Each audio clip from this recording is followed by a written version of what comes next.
Oh, you're home. Oh, nice view.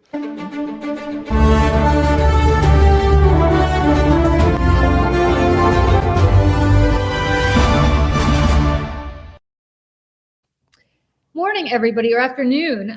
Thank you for joining us on this random time on Friday afternoon to do the show. I had to run into MS Now, so I apologize for why we couldn't do this at 11. But so good to see you, Jeff. Michelle is off today. But good to see you. And since our Real Americans watchcast that we recorded last week, you were in a closet, so I'm glad to see you've been let out in a nicer environment. I was in a closet because I think my family, my men were watching some sort of hockey playoffs or basketball playoff, and of course that takes precedence. It's all the same.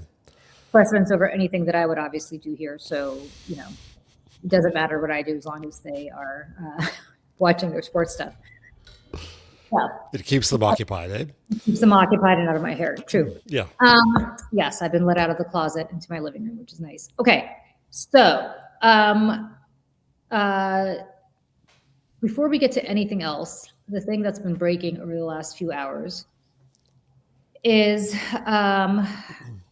Scott Jennings, our favorite topic here. I want to play this clip and then I want to talk about it. This happened last night on Abby Phillips' show, Newsnight. And I want to talk about this clip, and then I want to talk about what Abby said, and then I want to talk about the broader ecosystem of what the hell is going on. Okay, let's I mean, honestly, they have been at war with us for 47 years. We all know that Scott Jennings is more than happy to defend a war with a country that starts with the letters IRA that we are currently failing, that is going to put us trillions and trillions of dollars more in debt. I was only a few years old while you were in the administration defending prior endless wars. Now this war is failing. 8 weeks is endless to you? Okay, you said it was going to be 4 to 6 weeks. You have the attention span of a gnat? Homie, I debated you on TV 4 to 6 weeks ago, and you said we were weeks away from it. Now you're making condescending remarks because you can't defend the fact that this war is not going your way. Wait, one more time. Not going name one political concession. Name one political concession. Hey, whoa, honestly, I'm not going to have this guy's everybody, in my face. Everybody, hang tight. Honestly. Okay. No, everybody, calm down. Okay. We're having a debate. You can respond to the points that he's making. Can you name a political concession that we've got? We had a flashback to the war the skinheads had in my studio. I would be mad if I had to defend war too. I would be mad if I had to defend war. Scott, you can respond. We have a very simple goal: to keep terrorists and a terrorist regime from having a nuclear weapon that can threaten the United States, our interests in the region, our allies in Europe, anybody else in the world. So you can't answer the question. That is I would get mad too. All right, we're going to leave it there, guys. Next for us, the president suggests ABC. Worst phrase in television. We're going to leave it there. Okay, let me just say this. Everybody calm down is bullshit. Yeah. It's bullshit. Not everybody was calm. Only one person was not calm. Adam Oakler was calm. Adam Oakler was making a point. Scott might not have liked the point. Scott might have disagreed with the point, but Adam Oakler was making a point. It's like the New York Times saying in a headline that Congress did something when in fact the Republicans did it. Right. And, the part that enrages me, and as you know, I wrote an op-ed that went pretty viral about Scott Jennings. I have been shadow banned from CNN after writing it.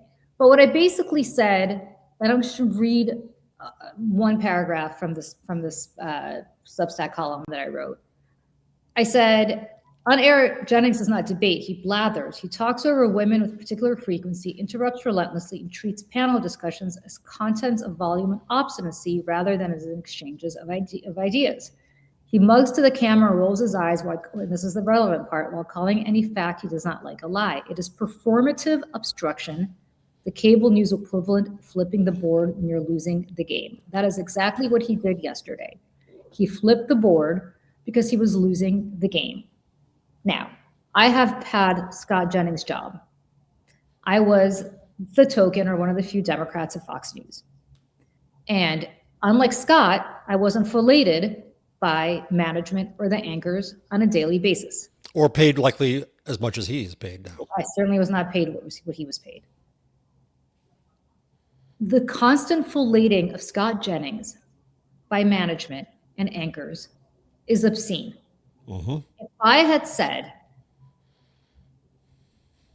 ever to anybody, if I'd said to Meghan McCain, who I was on the outnumbered couch with every day, believe me, I wanted to, take her fucking hand out of my face, I would have been frog marched out of that building and never allowed back in. And P.S. rightly so.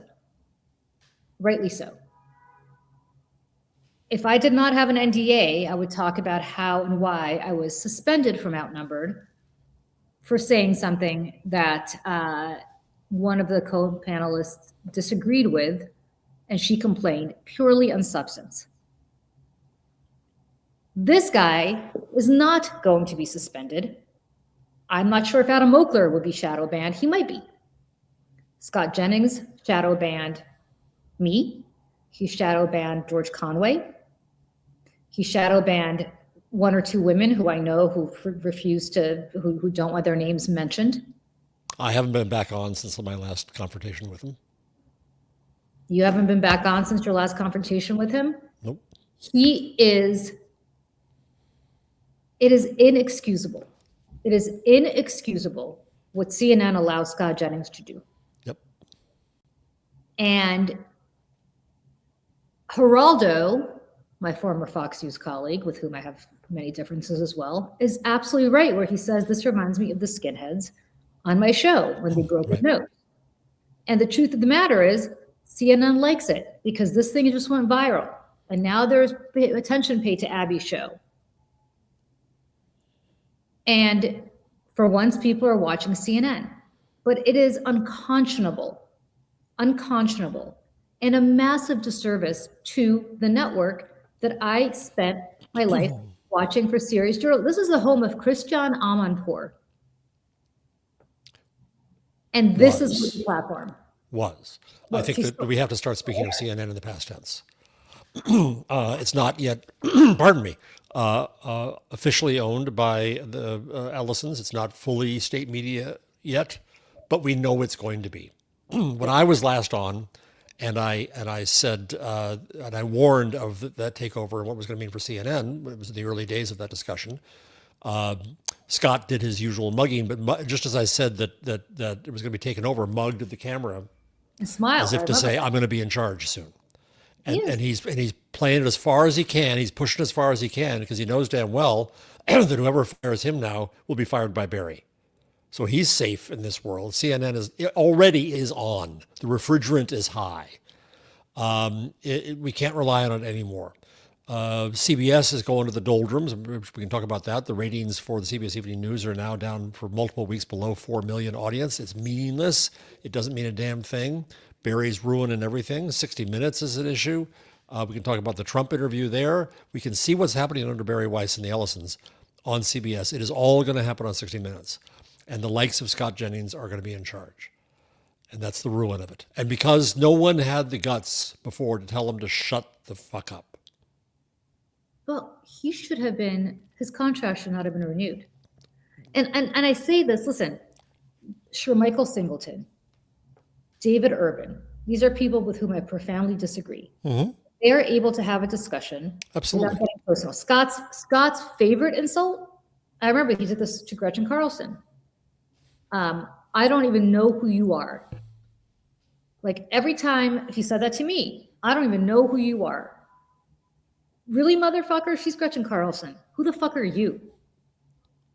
This is the woman who literally brought down Roger Ailes. You think she's actually worried about you? Yeah. I don't know who you are. The woman that's had Nicole Kidman play her in movies. She's had miniseries made about her life. Like that's the insult. That's, that's his go-to. He said that to me. I don't even know who you are. We've been on together for 3 years at that point. Really? I'm the woman who your kids begged to give her sons Pokemon cards to, and I said I would do it. That's who I am. I'm the woman who was nice to your kids and they were mean. Well, I sense a little irony there, and the side that screams about identity politics is saying I can't shoehorn you into an identity that I want to. I don't think it's that. I think that's his go-to insult. Like I'm so important and you're nobody. Yeah. Who the fuck is this guy? He was a local Louisville staffer for Mitch McConnell. Like he wasn't any high, he wasn't Mitch McConnell's chief of staff. He didn't make any decisions. He was George Bush's proctologist, and then he became Mitch McConnell's proctologist, and now he's Donald Trump's proctologist. And I promise you, if somebody were to ask him about Mitch McConnell right now, he would throw Mitch McConnell or George Bush the fuck under the bus because that's what Donald Trump demands. And when Donald Trump departs this mortal coil, he will throw Donald Trump under the bus, as he did repeatedly as recently as 2022, when he begged Ron DeSantis to run because, and I quote, Trump is an authoritarian. CNN made him, right? He was nothing before CNN. And so the responsibility is not unlike, and we'll probably get to this too, The Apprentice making Donald Trump. And let me tell you something about CNN making him. And I say this as somebody who just spent a decade at Fox. He's fucking Timu Gutfeld. He's Timu Jesse Waters. He's not good enough to be on Fox, to play that role. Right.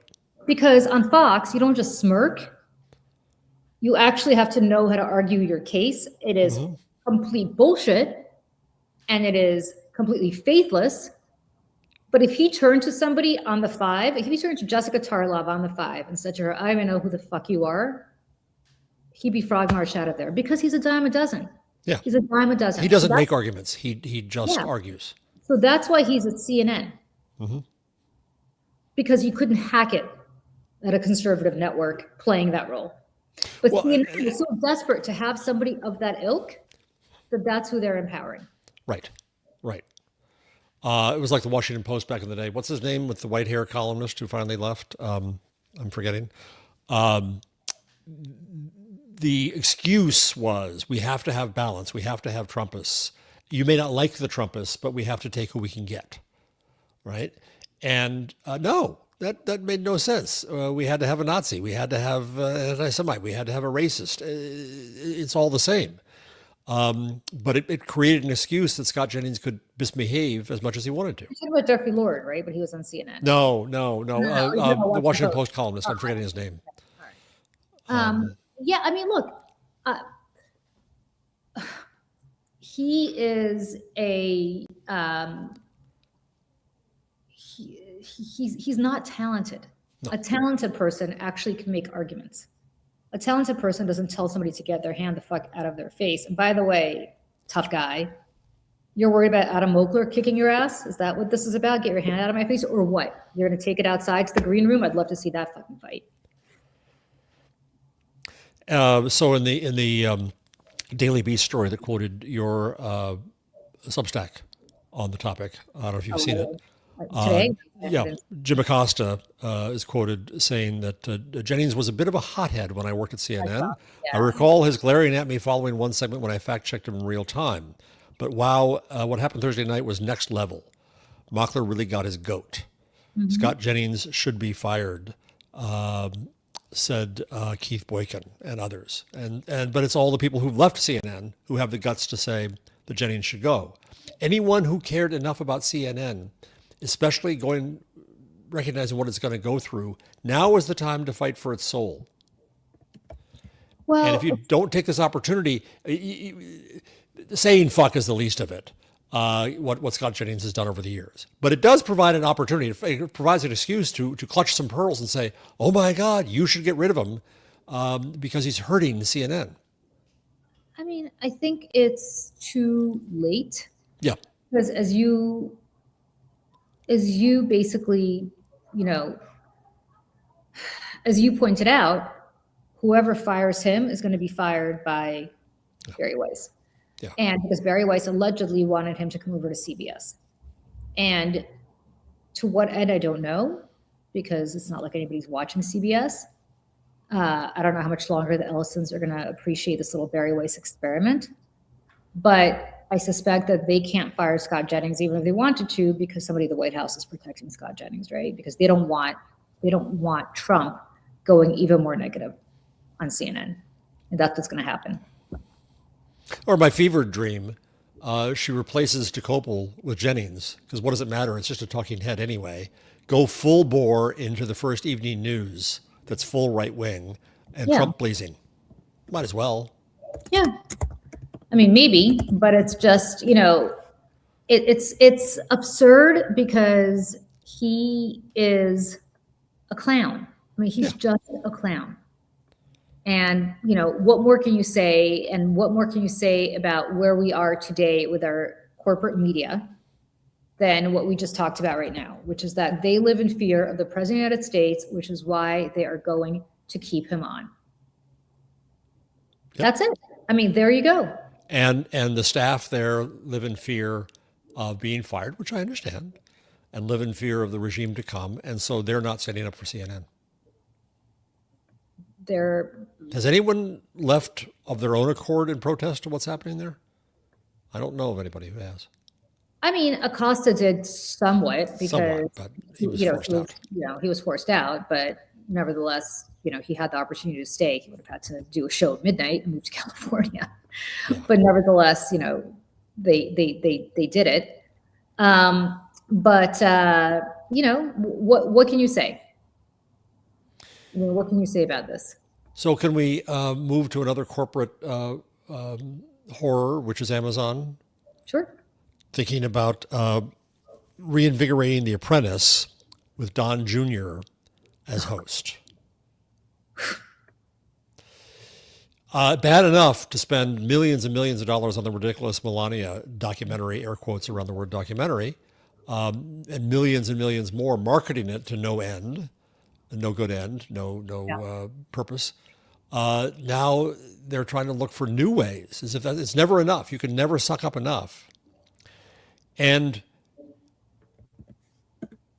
if I'm going to hold anybody primarily responsible for the rise of Donald Trump, it has to be the producers of The Apprentice.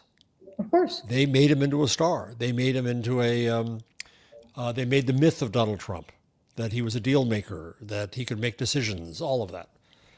And now to do the same with Don Jr. and with Melania, what is it? Amazon,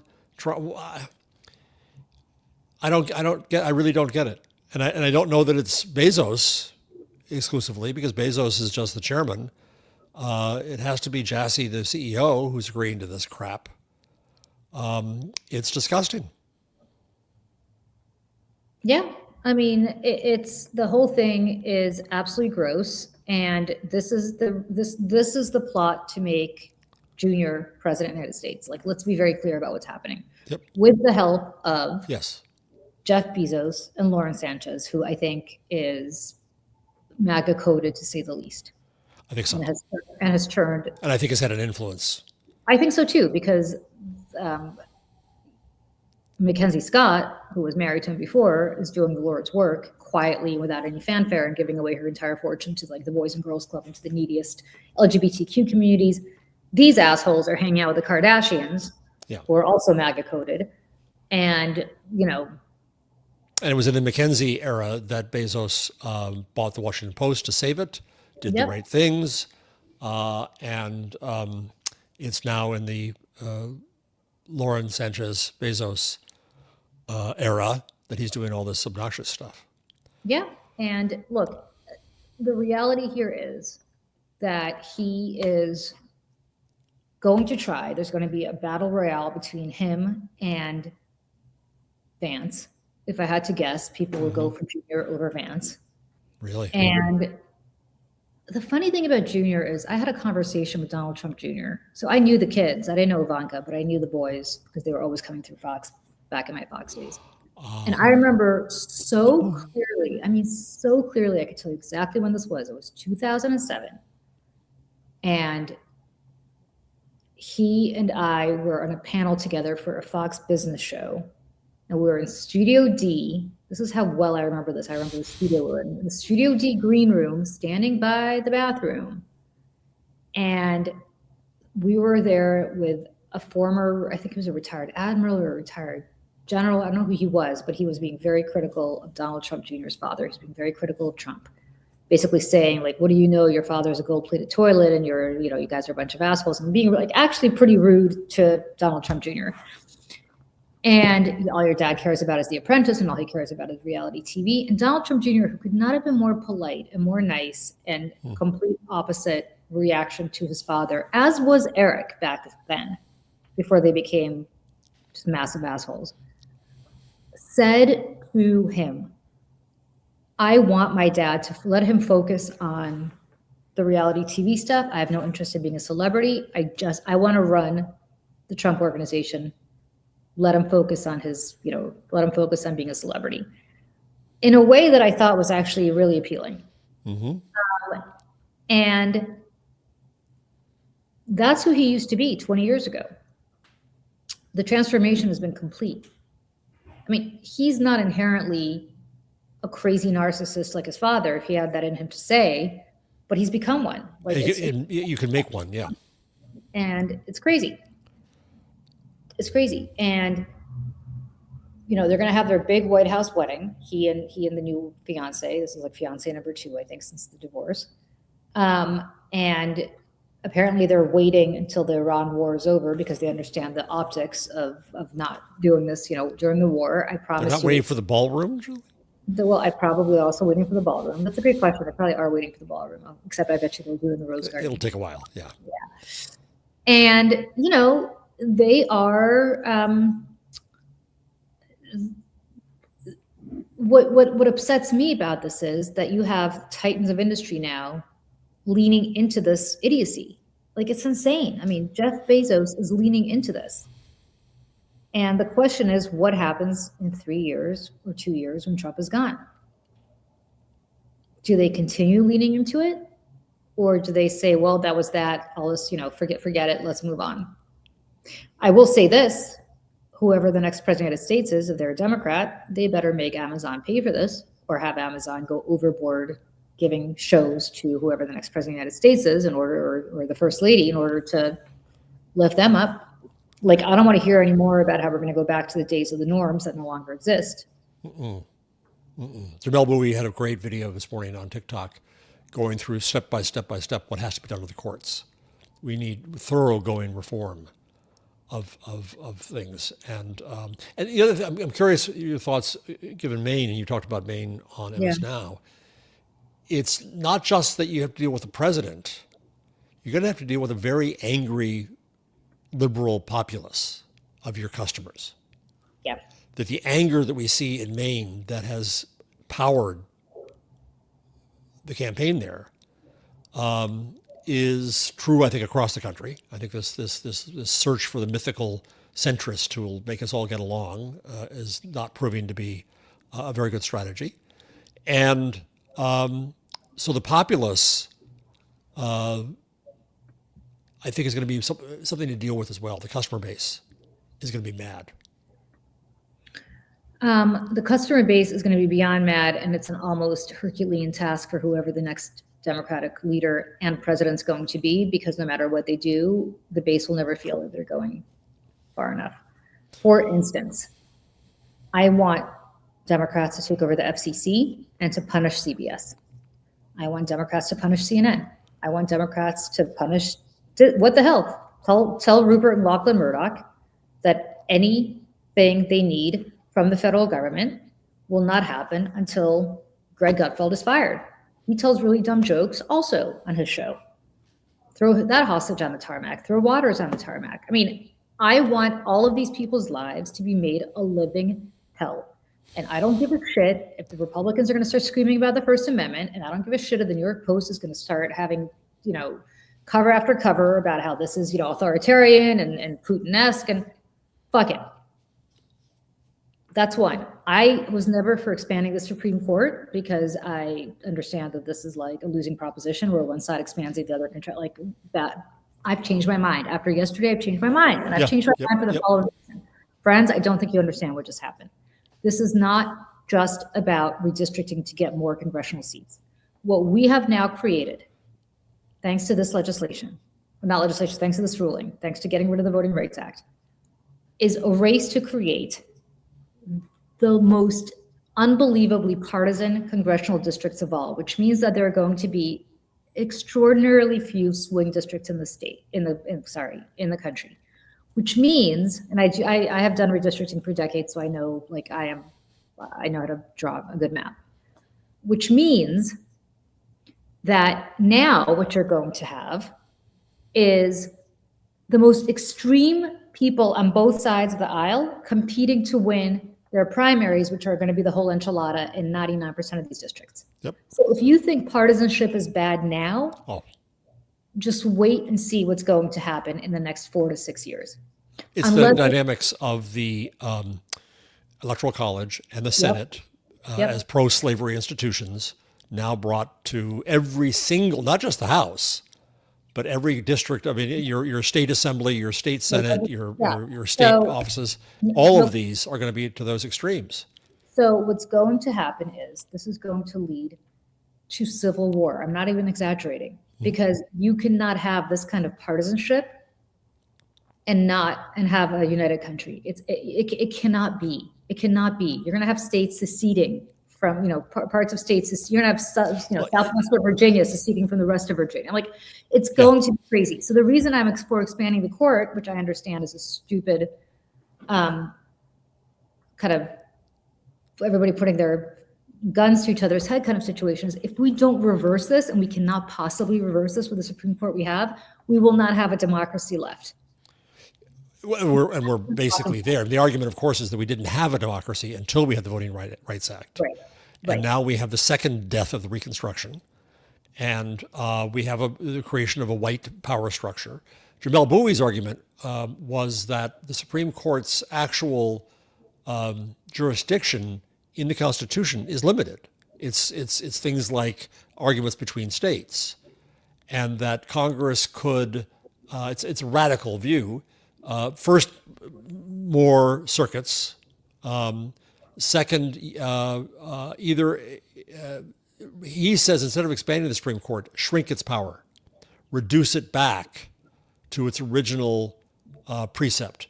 Then he proposes creating a larger appeals court made up of members of the lower appeals court, that in random, you get 9 justices for a case that get randomly selected for a given case, but you don't have this same idea of the same 9 people who are going to shape the nation and its future. Or, yes, expand the Supreme Court, get it to be 21 members. And again, not all members vote on everything. Take away that certainty that they have to be able to gang together. But we need this kind of radical thinking. I mean, a lot of the problem after Biden won, if there had only been a Biden 2, is that any promise of protecting voting rights was meaningless. And so when I go out to No Kings marches, I see people my age, white people, who are out there at long last. But black Americans, I think, are saying, screw it, man, we've tried how often? And promises to us have not been met. And unless we come back and secure voting rights, not only in legislation, but also by reforming the courts, then we're also going to find ourselves in a situation where black America, people of color, say, we've returned to Jim Crow and we have no power anyway, so leave us alone. Yeah. And I think that's the problem. I think the problem here that you're talking about is that this has been, I mean, he's the Roger Taney of the 21st century, the Chief Justice, John Roberts. Yep. Let's be very clear. This has been a mission of his since the Reagan administration. He has been working to weaken the Voting Rights Act. Very clear structure. Since 1982, 81, for 45 years. And he did it. And, what we're dealing with here are I don't use the word racist loosely. I think it is a very awful allegation to throw around. Like, calling somebody a racist is as bad as it gets. This is as bad as it gets. Oh, this is as bad as it gets. I don't use that loosely. They have taken power away from people of color under the auspices of, well, you're discriminating against white people. I mean, give me a fucking break. Give me a break. You have taken, and you have turbocharged. If you think Citizens United was bad for democracy, this is Citizens United on a Colombian level mound of cocaine that has been placed in front of you, like right here. And, so I'm saying all of this to say that it's just,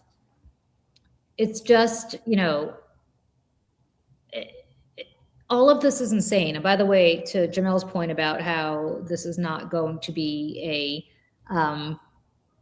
this is not going, you have to take power away from the Supreme Court. You can't, because they're going to interpret the law to say that you can't. Don't forget, they don't give a shit about the Constitution. They already have the power, right? They already have. So their attitude is going to be, whatever you try to pass Congress, we're not going to allow you to do it because this is not what the founding fathers wanted. I mean, they have, it's awful. And we have fought, think about the fact that the North ostensibly won the Civil War in 1865. We are still fighting this war. The South didn't rise again. It never fell. It never fell. It never fell. And it didn't fall because of people like the 6 justices on the court. Yes. So I can't have a show without Broken Times, hashtag Broken Times. Yes. The New York Times lead headline on its homepage about this story was, in narrowing Voting Rights Act, conservative justices see progress on racism. I'm screaming. They're, for one thing, the least bilious end of this, they continue to write from the perspective of the right. Always. One could have written that from the perspective of the left, but no, They wrote it from the perspective of the right. 1. 2, they buy and promote the Supreme Court's completely bogus, offensive, racist argument that we are past racism. Irony, the worst irony possible, right? And the Times is thus a handmaiden to the destruction of democracy. And I know you'll defend them more than I will, but this is where they fall apart. This is when this momentous event happens, they don't fully describe it. And by the way, the day before that, the editorial board did say, the editorial board as opposed to the news desk, that it was a, quote, mind-boggling piece of judicial overreach. Okay, thank you. But you could have gone far beyond that. It's actually not that mind-boggling if you've been paying attention, right? Not at all. And I will say also this about the Times, which I've become more and more down on. Once again, I've infected you. Once again, you have infected me. Once again, the last week alone, 2 other articles about how the Me Too movement is done. They finally printed our letter to the editor, all 200 words of it. Oh, I missed it. Oh. All 200 words of it. God forbid we actually get an op-ed. An op-ed, yeah. But yet more stories about the Me Too movement's done. I want to play something that the brilliant and wonderful Michelle Kinney put together here at May Day, because it's for those of us who are Generation X or millennials and remember Janet Jackson's Rhythm Nation. Erica Kirk. Well, why don't you watch and then we can discuss. Watch this.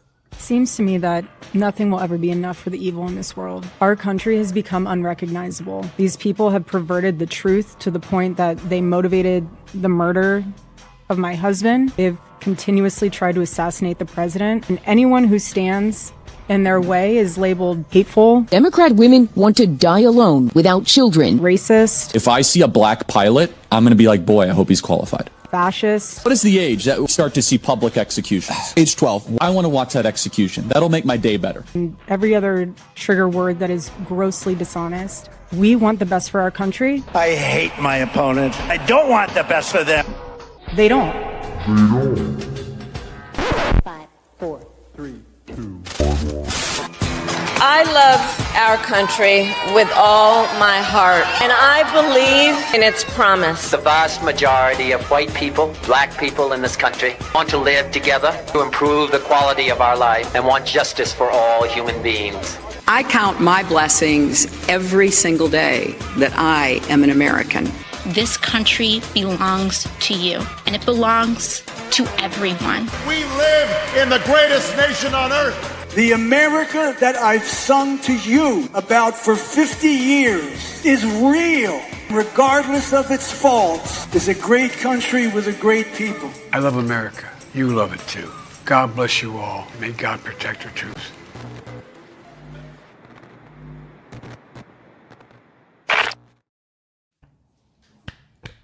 First of all, great job, Michelle Kinney. She's brilliant, but I think we played that for a number of reasons. One is, I don't know what Erica Kirk is doing, looking at Janet Jackson's 1985 or 86 Rhythm Nation video and deciding that she wants to emulate it. The other thing that I wanted to say was this grieving widow who the press has made into some sort of martyr and untouchable because her husband got killed, has taken this tragedy that befell her and has used it to spread bile and lies about Democrats, whom she blames for the murder of her husband, whom she blames for the assassination on Donald Trump, who she blames for every ill that has befallen her and her movement, despite the fact that the person who is most threatening her, the person who's trashing her more than anybody else, is Candace Owens. The rest of us don't really give a shit. We know she's a grifter. We don't care. Yeah. We're not the ones accusing her of murdering her husband. Candace Owens is. But she can't say that because, God forbid, the boogeyman is not the right boogeyman. And for Erica Kirk, who has been portrayed by Barry Weiss as this woman, this mother, this wife, this grieving wife, this woman who's telling other women to stay home and raise their children because they will have other careers, but they'll never have this time with their babies, who has no fucking clue about what it takes to be a working mother, because we have to be, because this mortgage ain't paying itself, sweetheart, is traveling the country, going to the White House Correspondents' Dinner. Who's watching the kids, Erica? Traveling the country, spreading bile about Democrats, grifting. Every time you go to any of these Turning Point USA events, all you see are chyrons about how, you know, for merch, dial blah, blah, blah, whatever it is. And she has been portrayed by the media as somebody who she is not. She is, I know I'm cursing a lot. I'm sorry. There's probably a better word that I could think of, but it's Friday and I'm tired. I fear I've had that influence on you too. Fucked up. Yeah. I don't know why I'm giving a thumbs up here. She is fucked up. And the press won't say it, because if they do, God forbid, they're going to be accused of not respecting the grieving widow. I have tremendous sympathy for her husband dying and her children being left fatherless. I have zero sympathy for a woman that is lecturing the rest of us about how to be earth mothers doing what she's doing right now.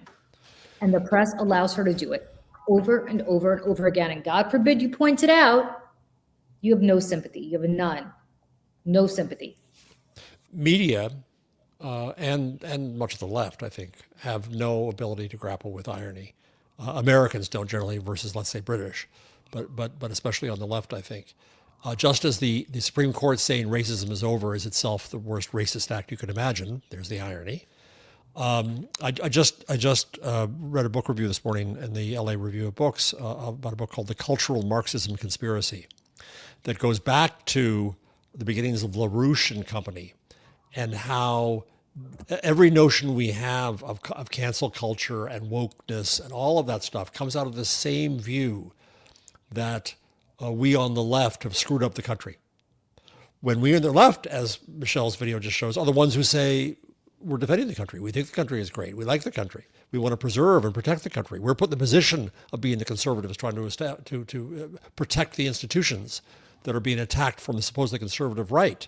There's irony there. There's a paradox there. And we don't know how to deal with that because we're being played. We're being gamed. And we fall right into their hands. We fall right into the game time and time and time again. And we get defensive and we get defensive. Oh, no, no, no, no, no. I'm not the one, Jeff, who's anti-American. I love America. No, don't accuse me of being anti-American. How about saying, you know what, go fuck yourself, Erica. You know what's anti-American?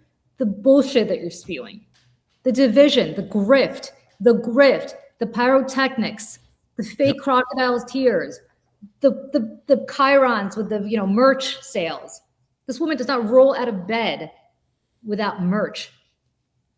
Should be selling vitamins before we know it. And as Michelle points out, and she pointed this out when she created that video, that song, Rhythm Nation, which Erica Kirk was dressed to emulate, intentionally or not, was about fighting back to make America a better country.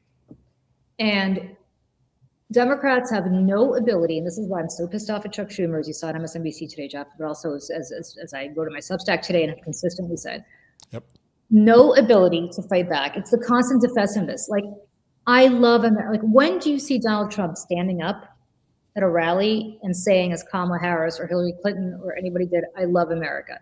We feel compelled to say that because there's an entire media ecosystem created and designed to tell people that we don't.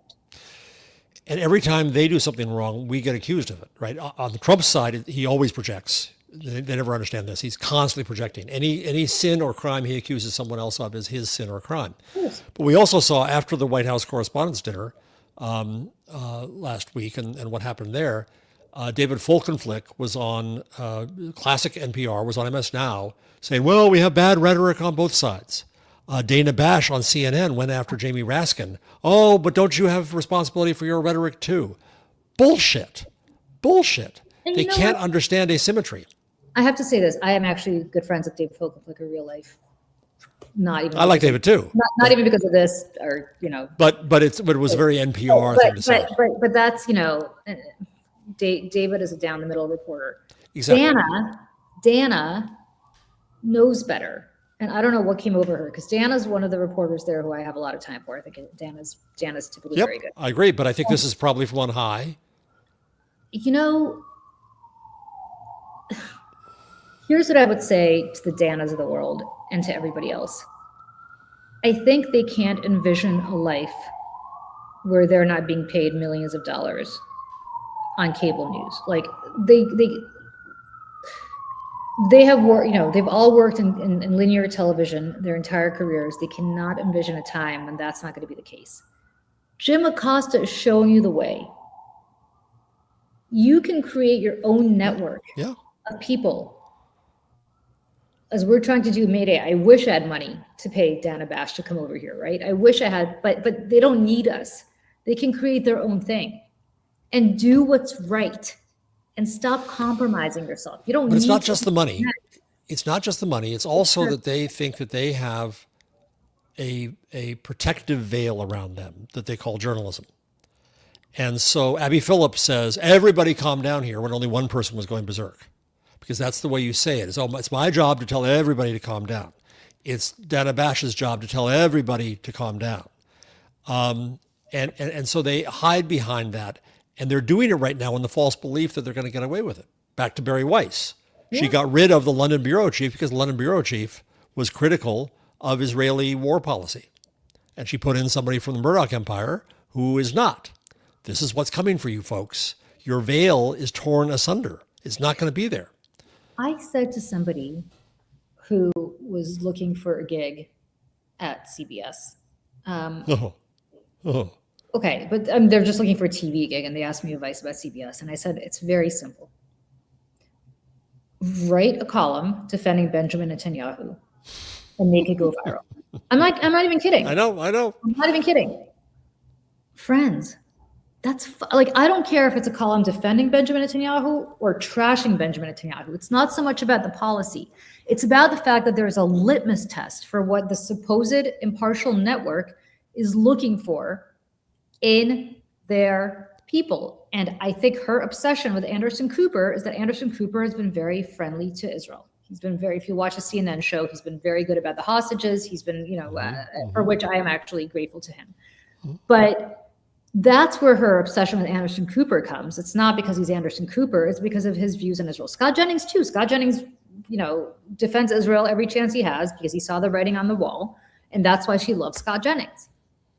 Nothing to do with anything other than that. It is a one-trick, one-issue pony. And I don't care how you feel about the Israeli-Palestinian conflict. I don't care if you think Benjamin Netanyahu is the greatest guy in the world. I don't care if you think he's the Antichrist who needs to be, strung up.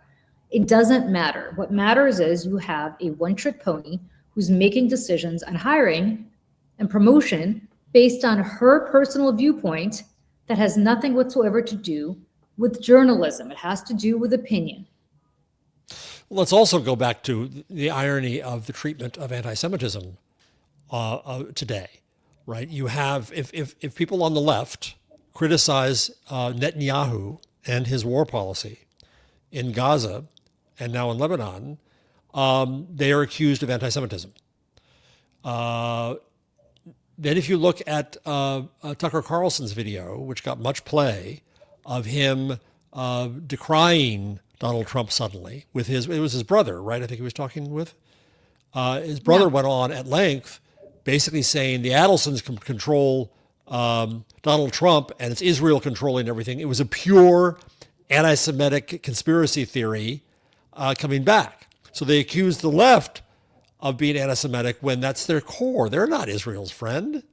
They had reasons to be convenient there, partly from the far right Christian side, which wants the rapture to happen and all that stuff. We'll put that aside for now. But the anti-Semitic roots of the right are coming back out again.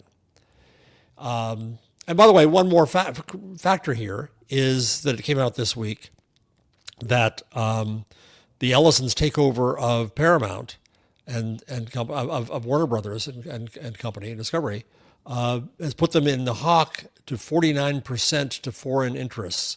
38.5% of the debt is to Arab nations. Yeah. Nothing against Arab nations, except we want to talk about America first. We want to talk about security. We want to talk about understanding American sovereignty. This is what Trump has wrought in the state media takeover. And, the problem that we're dealing with is that they already, the second largest shareholder of Fox was, at least when I was there, I don't know if he still is, a Saudi prince. And I think it's Qatar, I'm not sure, who's investing in Zatteo, Mehdi Hassan's network. I mean, he won't disclose who it is, but I think there, word is that there's a lot of, and if I'm wrong about that, Mehdi, I'm sorry, but if I am, tell me I'm wrong. But there is a lot of Middle Eastern investment in that. And I will say to you, as somebody who is Jewish, that the concern that I have is that the left thinks we're too white and the right doesn't think we're white enough. Mm-hmm. And we are being squeezed from both sides. We are being squeezed by Netanyahu, who's doing no favor to diaspora. Exactly, Jews. Right. And it is terrifying to know that our media is being funded by people who just don't, it's one thing that they don't wish Israel well. These Arab nations do not wish Jews well. They expelled all of their Jews. Yes. There was a massive, for all that everybody talks about how the Nakba happened and all of these Palestinians were expelled in 1948 from Palestine, from their homes in Palestine, which is true.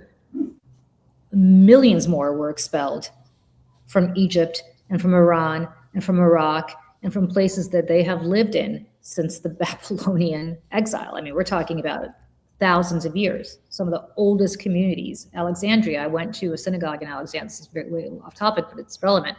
I went to a synagogue in Alexandria, Egypt, about a decade ago.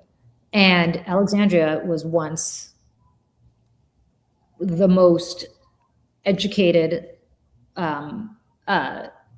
progressive is not the right word, but hub of civilization, Western civilization place around the time of Christ, even before. And a massive number of Jews live there. Today, I went to the synagogue. It is hidden behind, I don't know how much security.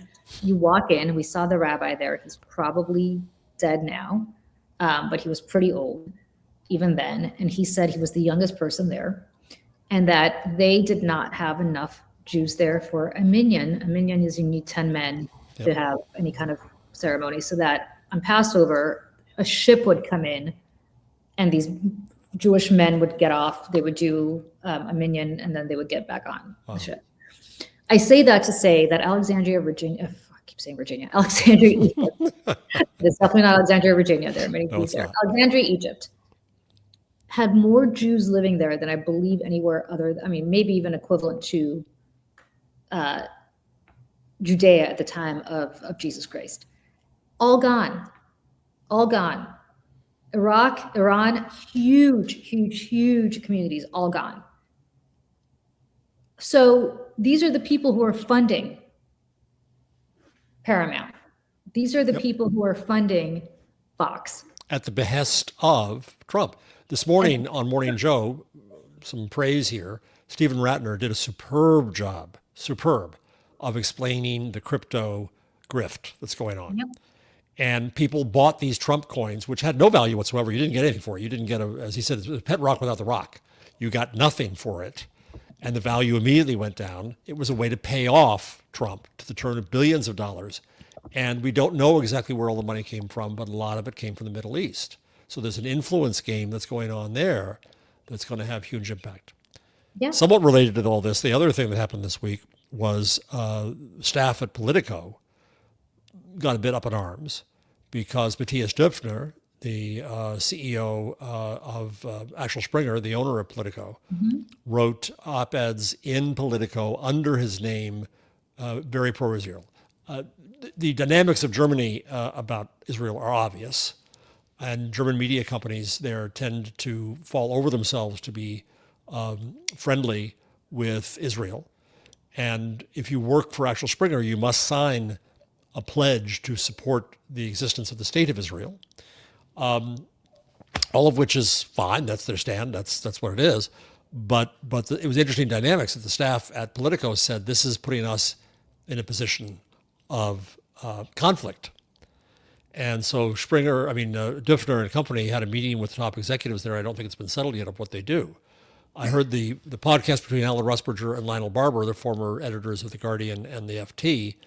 And Barber said that when Springer was looking to buy the FT, he had a conversation with Döpfner, which Döpfner said, well, what if I want to write some stuff? Because Döpfner has a PhD in music and is a writer and fancies himself a journalist. And I know Matthias, he's brilliant. He's erudite and brilliant. He's Murdoch with more brains and education. Yeah.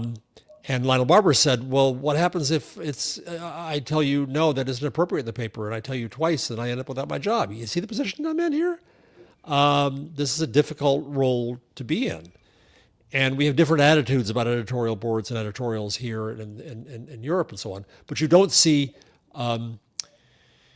Sulzberger writing under his name. You didn't see editors in the past writing or under their name in their editorial pages. So it's an interesting dynamic here where Israel and the Middle East are entering into newsrooms all over.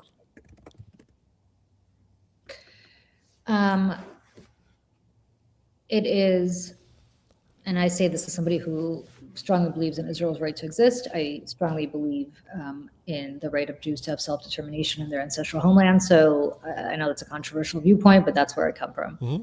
It is absolutely wrong to have a litmus test for journalists on this or any other issue. And if you don't agree with me and you don't believe that Israel has a right to exist, first of all, I shouldn't know that. Your job is to report the news. Your job is not to give opinion on it. Why do you have to have a litmus test for journalists about their personal beliefs? Their personal beliefs should be irrelevant to how they cover stories. In fact, if their personal beliefs seep into the stories, that's when they stop being journalists and start being opinion writers, right? Like, I don't consider myself a journalist. I'm an opinion person. Real journalists are people who, I should know what your views on Israel are. Yeah, yes and no. I argue for transparency, and I think that if your lived experience, your perspective, your opinions might have bearing on your work. I mean, I asked Alan Rusberger years ago, the Guardian's mission, I don't think they say this much anymore, but the mission at the time was to be the leading liberal voice, liberal in its British definition. Yeah.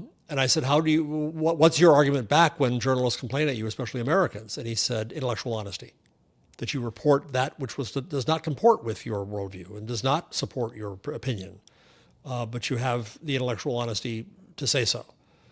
And I've had this discussion over the years with New York Times editors. If you're raised Catholic and you're covering religion, is that relevant to readers? I would argue yes, but as a New York Times editor said at the time, but people will come to a conclusion that they thus know your opinion about abortion, and they don't, just because you were raised Catholic. I think that's right. Right, which is true. So I do hold to a doctrine of transparency wherever it may be of use to the audience to hold you to account. You know, I'm going to say this. David Helfinger, who is the Jerusalem bureau chief at the New York Times, and a good friend, writes about, obviously, his brief is to write about the Israeli-Palestinian conflict every day. And I know his views because he and I are personal friends. I would challenge people reading his stories to discern what those views are. Because I think more broadly, he comes across, at least to me, as somebody who's simply reporting the news. And I don't think that his personal views on this topic are relevant to how he's covering the story. The most divisive story, aside from possibly Donald Trump, in our lifetime. And so, all of that, I think, is all of that is all I'm suggesting. Like, if he were to work for Politico and he had to sign a piece of paper saying, I believe in Israel's right to exist, already you will be knowing where he's coming from on this. Right. And I think that if you read him, I mean, maybe I'm wrong, maybe I'm being naive, but anybody who does read the New York Times and does read him, let me know if you know if you see where he's coming from. Well, that's the point of all this, is hold me to a standard as a journalist. Right. Point out where I'm not being intellectually honest, where I'm not being fair, where I'm not being complete. That's what you hold me to. And I think it's okay to know if I'm going to write about race, you can see me, I'm an old white man. Well, you can judge me on that basis and see whether I do a good job or not. Yeah, it's also the stories you're assigned, right? Yeah. If you're being assigned, or if you're assigning yourself, if you're the bureau chief, a story about how you have a bunch of settlers, as David wrote recently, a bunch of settlers raping and anally raping and abusing a Palestinian family in the West Bank, you have now chosen to elevate that story over stories of Hamas doing that, right? And so, that's where I think it's not a bias. I think that's where all of this stuff comes in. And that's the stuff that I think is much more relevant. Like, when I was at Fox, I was never told what to say, ever. Mm-hmm. But the debate, I would always joke, and this is an exaggeration, but not much of one, was, is Barack Obama the worst president ever, or the worst president of the last 100 years? Let's have a fair and balanced debate, right? Right. What kind of, so I would say, well, no, Barack Obama is actually not the worst president ever. Out of order. However, right, as opposed to MS, where is Donald Trump a war criminal that exceeds Adolf Hitler, or is he just a war criminal that exceeds George Bush? And that's where the bias comes in. It's not so much about what reporters say; it's about the stories that they are assigned and what they're assigned to cover. And I think it's the emphasis of what they're assigned to cover is where you should look at, not necessarily what their personal views are. Like, if Axel Springer is now going to say you could not do any stories whatsoever about what's happening in the West Bank, then it doesn't really matter what the journalists believe, because they're not going to be able to write those stories. So I wouldn't put it past Barry Weiss to take the example, to try to require that kind of statement at CBS and then CNN. And then the question is, do the journalists stand up, as the Politico journalists did, and say this puts us in a position, whatever the issue, doesn't matter what the issue is, whatever the issue is, you're putting us in a position. And I don't think that the Politico employees have to sign that statement. Springer employees do. I could be wrong there. If anybody knows, let me know. Well, Springer employees are Politico employees. They are political, but I don't know whether they were integrated into that full Springer German policy. Again, Germany has special reasons to do what they do. And I used to go to conferences run by Borda all the time. Yeah. And they made a point of having conferences in Israel and having Yossi Vardi, who's a famous Israeli investor, as co-chair of their event. They worked very hard to build constructive relationships with Israel to model that, and I think it's great. I think it was a good and proper thing to do. Yeah. Look, I want to end on a somewhat positive note here, because I know we've been very negative today, and I'm a Pollyanna person where I'm like, let's look for the bright light here. But I feel like there is a pushback that is happening that is real. And Graham Plattner is not always my cup of tea, but we are elevating a fighter here and pushing out people who did not prove that they know how to fight. Yep. The same thing's going to happen in Michigan, in the sense that Haley Stevens, who's the establishment person, I don't know who's going to win that primary. It's not going to be her, I don't think. Who do you root for among the other two? Oh, I root for Mallory. So do I. Yeah. Do you think she has a chance? Yeah, I do. All of that is relevant. Yep. And, But the fighter, I think on Morning Joe this morning, we saw the candidate from Kansas, who I hadn't even heard of now, as a minister. And it was obviously the classical kind of centrist wish list kind of candidate. What fascinated me is that Joe gave Plattner a lot of time without interrupting him. That's rare. And I think we saw, my wife and I were commenting on it, I think it came out as that Joe saw himself in Plattner. He thought that he was the rogue guy back in the Tea Party days, and Plattner's like that. The New York Times had a column this week. I think it was Michelle Goldberg, was it? I think. Yeah.